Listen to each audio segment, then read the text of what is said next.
तो सरसों को फुला के हो विज्ञानी इसी तरह बढ़ता रहा तो सरसों को फुला फुला के अंडा बना दिया जाएगा। सैंडल की ऊंचाई इतनी बढ़ती रही तो हर सैंडल के नीचे डंडा लगा दिया जाएगा।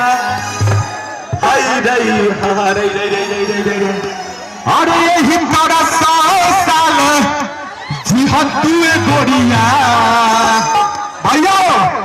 अरे यही बड़ा 100 साल जिहतुए गोरिया जिहत तनी हमर के